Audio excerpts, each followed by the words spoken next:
Carnuta. The annual druidic ritual is about to begin. Try to outdo your opponents in a potion contest. Carnuta is a set collection game for 2 to 4 players, ages 10 and up. Games last around 25 minutes. The game is colorblind friendly.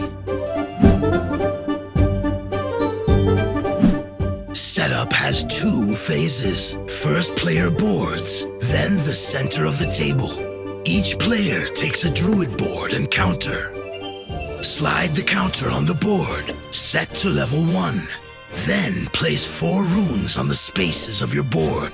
2 on the sun side, 2 on the moon side. Take 2 locks and place 1 on each empty space. Add 2 scythe tokens to your board.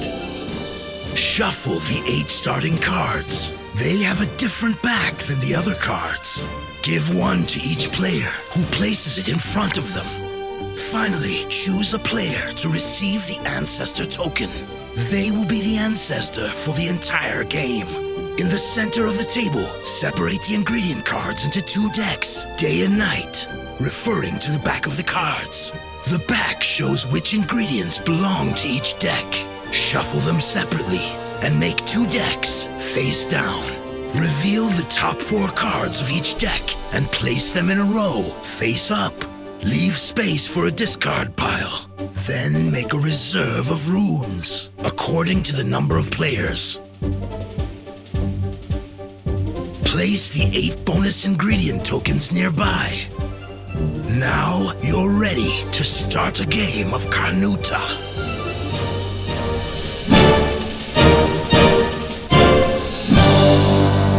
The goal of the game is to have the most points at the end of the game. To gain points, you will gather, then play ingredient cards. Cards have a rune cost, an ingredient, and points. Optimize your card combinations to gain the highest score and win the game. A game of Carnuta plays over a series of turns, starting with the ancestor. On your turn, take 2 actions from the 4 following actions. Take a card, play a card, take runes, flip runes. Your actions may be the same or different and taken in any order. Take a card from the 8 visible in the center of the table. Add it to your hand.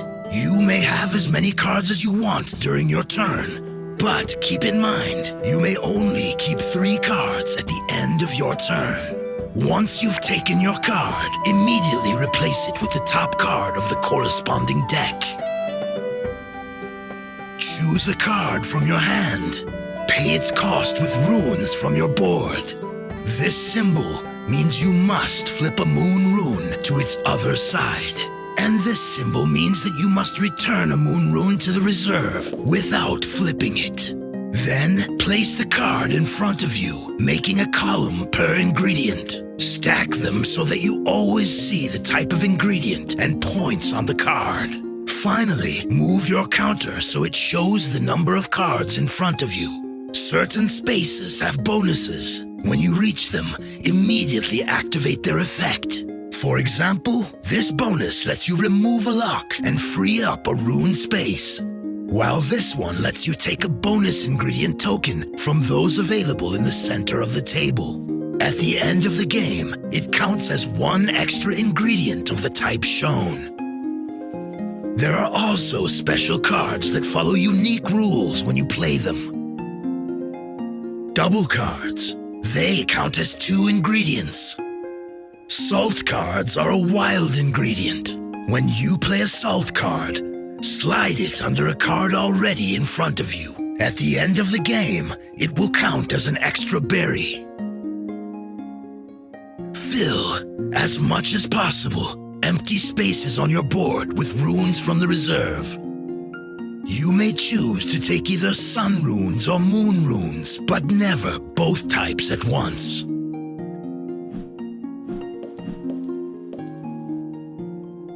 This action lets you flip over your runes, so you only have a single type visible.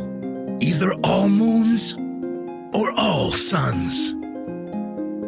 To play this card during a future action, you decide to flip your sun runes to their moon side. The end of the game is triggered as soon as one player plays their 11th card. Finish the current turn, then play one final turn. You may play more than 11 cards in front of you, even though your counter doesn't go higher than that. Use the score pad to count the points on your cards, scoring each ingredient. Let's walk through your score together. We'll start with clovers. This first card earns you 2 points per skull. You have 2, so you get 4 points. Unfortunately, the next card does not earn any points. Your clover cards earn you 4 points total.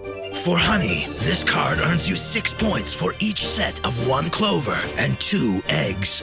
You only have 1 complete set, so you get 6 points. Looking at your skulls, this one earns you 5 points. The last skull earns you 1 point per clover and 1 point per honey. You have 2 honeys and 3 clovers, which gives you 5 more points.